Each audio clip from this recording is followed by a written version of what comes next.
Once upon a time, there was a boy. He lived in a village that no longer exists, in a house that no longer exists, on the edge of a field that no longer exists. Once upon a time, there was a boy who lived in a house across the field from a girl who no longer exists. They made up 1,000 games. They collected the world in small handfuls, and they were never unfair to each other, not once. When the sky grew dark, they parted with burrs in their clothes and leaves in their hair. When they were 10, he asked her to marry him. When they were 11, he kissed her for the first time. When they were 13, they got into a fight, and for 3 terrible weeks, they did not talk.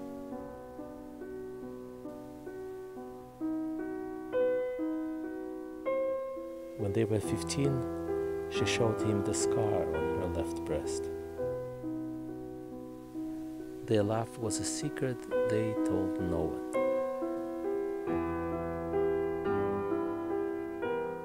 He promised her he would never love another girl as long as he lived. "What if I die?" she asked. "Even then," he said.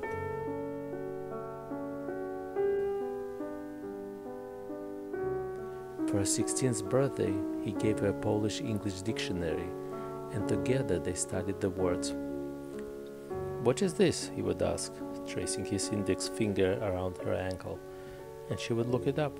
"And this?" he would ask, kissing her elbow. "Elbow, what kind of word is that?" And then he would lick it, making her giggle.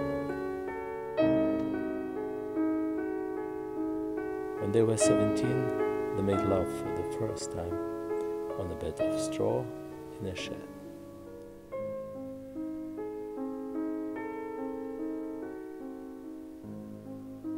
Later, when things had happened that they never could have imagined, she wrote him a letter that said, "When will you learn that there isn't a word for everything?"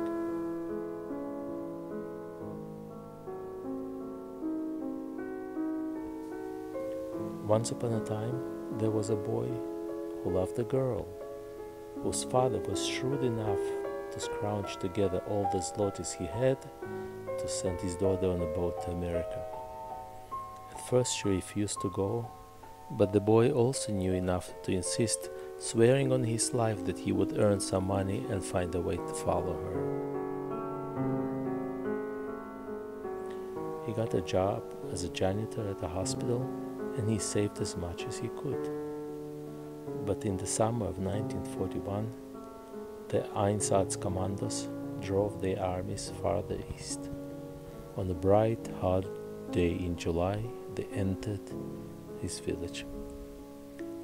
At that hour, the boy happened to be lying on his back in the woods, thinking about the girl.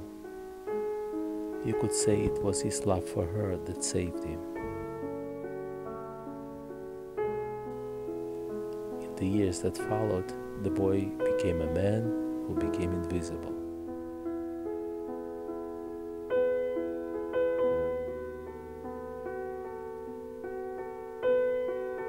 In this way, he escaped death.